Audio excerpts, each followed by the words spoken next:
Today we are bringing all of the MMA news straight to you with timestamps if you'd like to skip to any part of the video. Hello everybody and welcome back to another video. If you are new here, my name is Kyle. I am your guy with too many YouTube channels and welcome back to everything that you missed in MMA this week. Guys, as you could probably tell, this is our weekly series where we recap everything going on in the MMA world. With that being said, guys, if like I said, timestamps are there if you'd like to skip to any part of the video. Let's get started. I want to start off with a little bit of I would say it's a mixed opinion about how people feel about this. I want to take you over to MMA Orbit. Dana White says a BMF title fight is in the works, but did not confirm whether it would be alongside a featherweight title fight with Ilia Topuria. White did say that he's glad that Topuria respects the BMF belt and wants to fight for it. So, I personally don't like the BMF title.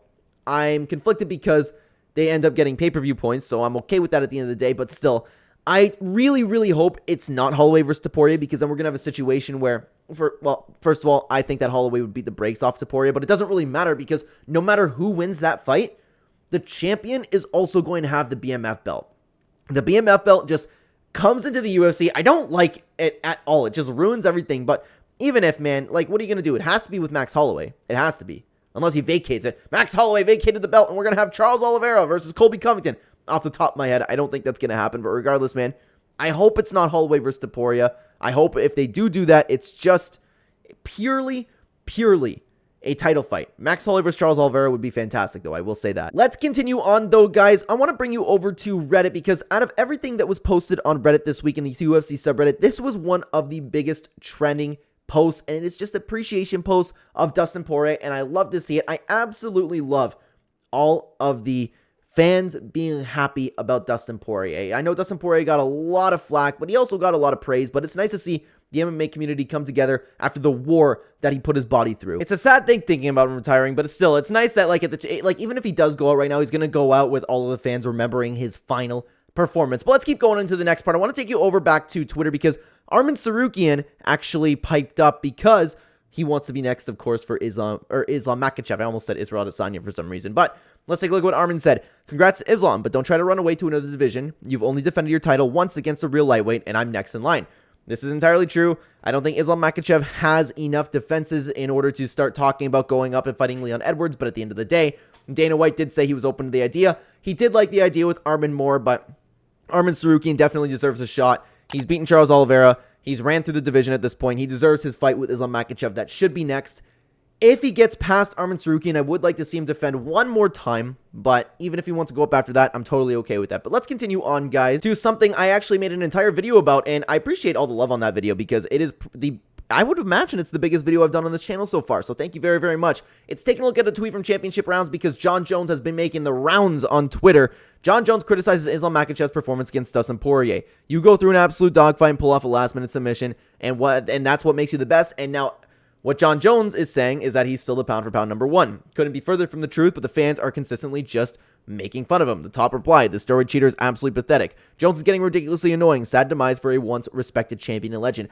All of the replies are like that. If you want me to take a look at a bunch of the top replies to it, I made a whole video talking about that. It's popping off, which is super cool, so thank you for the support on that, by the way. But John Jones is going viral for all of the wrong reasons. Next up, guys, I want to take you back over to Reddit because, again, out of everything that was posted this time around throughout the week, this was one of the posts that got the most traction, and you might have saw it. I saw it elsewhere, too. I saw it on TikTok, actually. Someone got a Sean Strickland tattoo, and he responded to it. So there's this fan who got a massive Sean Strickland tattoo, and it actually looks really good. It looks like it's almost 3D coming out of you, which is actually really cool. But anyways, so Sean Strickland saw this and actually responded to this. My man, we got to link up after the tat like that. Where do you live? And then his name's Noah Busy. You're the man, Strickland MMA. Unfortunately, I'm not in the States. I'm in Montreal, Canada. And I can only imagine that Strickland just went, oh yeah, so we're not going to Canada after the robbery that I experienced. But even if he just hates Canada in general, of course, right? But I'm curious if he actually ends up finding this dude. Let's keep going though, guys. So UFC Europe, I'll bring you over to the page over here because The Ultimate Fighter, if you haven't seen, I know a lot of fans are completely done with The Ultimate Fighter, and to be honest with you, I still haven't decided whether I'm going to watch it or not, but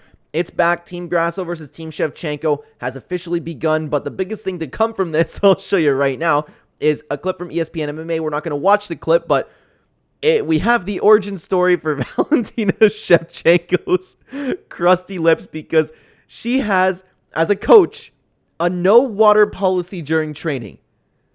That's ridiculous. That's ridiculous. I get the principle behind it, okay? I get it. You're thinking about resting, and I understand her reasoning for it, but it's stupid. It's stupid. You need water, and water's okay to have during training. Man, people are going way too much. I'm convinced, man. I'm convinced that if you take water, if I'm training and you take water away from me, I'm just going to think about water more. I'm going to think about, like, being done and wanting to drink water. I understand coming through adversity and all that, but with the training that you're going through, grappling each other, fighting each other, the most physically demanding sport of all time, you're going to get tough, and having no water won't change that. I'm convinced about that, and I know I might get some backlash for that, but people weren't actually talking about the no water policy. People were just talking about how it's the origin story of Valentina Shevchenko's dry lips, which I've never paid attention to because until people started posting this, because Valentina Shevchenko always has ridiculously crusty lips, and it's gross to look at. So it's crazy. Like, I'm scrolling through Twitter right now, which you guys aren't seeing. So this is all the type of stuff that you're seeing online. Yeah, she's dehydrated. Like, it's a lot of Thai gyms do this, and people are saying it's bad. People who never had a training camp or fought. You need water, man. So see, no water, right? It's ridiculous, dude. I can't believe out of everything. Like, TUF's in a bad spot when that's the thing. That's the thing that goes crazy viral. Let's keep going back, though, to some UFC drama. So Jamahal Hill actually finally spoke out about his loss to Alex Pereira, and I'll show you this post by Spinning Backfist. He had this to say on Instagram. Now, I haven't really spoke on this, but I went to Brazil and dog-walked your guy in one of the most one-sided ass-whooping in championship history, and after, showed nothing but respect and paid homage. I've never celebrated over an opponent I beat and called out my fans for disrespecting Johnny Walker after I slept him. But because I showed a competitive fire and was excited to be back after an injury that could have been ended my career, y'all think this was funny or cool. Alex Pereira, you really set up a punch that you couldn't get without a weird, confusing moment and did some weak shit, but it's okay because you'll fight me again and my eyes won't leave you until you're as stiff as Izzy left you in Miami.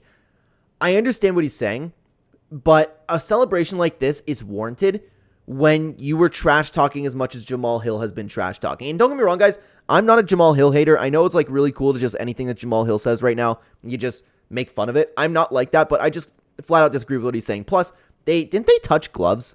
And he's making up excuses for why he got knocked out. Regardless, like, it's true. He was respectful. I don't know how true it is if he was actually calling out people to stop making fun of Johnny Walker because of the ghost KO, like the whoa, just like that. It was hilarious. I just knocked over my headset doing that, but I don't know how true that is. Alex Pereira deserved that little celebration. It wasn't, it was disrespectful, but I think it was warranted for the way Jamahal Hill was acting beforehand. But Alex Pereira did respond to this, and MMA Orbit has a post about it right here. Alex Pereira left the following comment under Jamahal Hill's recent IG post, blasting Pereira's celebration at UFC 300. You reap what you saw, Chama. It's that simple. Alex Pereira being Alex Pereira again. Very interesting, though. I'd love to know what you guys think about this down below. Now, guys, typically this is the part of the video where we go through all of the fight announcements for the week, but actually, like, we're still going to do that, but there's only been 4 fight announcements for this week, which is really, really weird. But anyways, we have Ikram Aliskerov versus Antonio Tricoli at UFC Vegas 93. Muniz, of course, has been out of that fight. Mike Davis versus Drew Dober at UFC Denver, and Victoria Dudikova versus Sam Hughes at UFC Abu Dhabi. Also, Azat Maxim versus Sergey Vergara at UFC Abu Dhabi. If you guys don't know, I'm a big Sergey Vergara fan. Love watching that guy fight. I'm glad Aleskov's still fighting. Drew Dober, I really, really like as well. And it's going to be interesting to see Victoria Dudikova back. So, they're okay fight announcements for this week. But speaking of fight announcements, guys, that video that I was talking about earlier about John Jones, it's popping off right now. I believe it's the most views I have gotten on my channel. So, again, thank you very much for that. If you're interested, go check out that video right now, right here. People are obviously enjoying it, so maybe you will too. Thank you so much for being here, guys. Take care.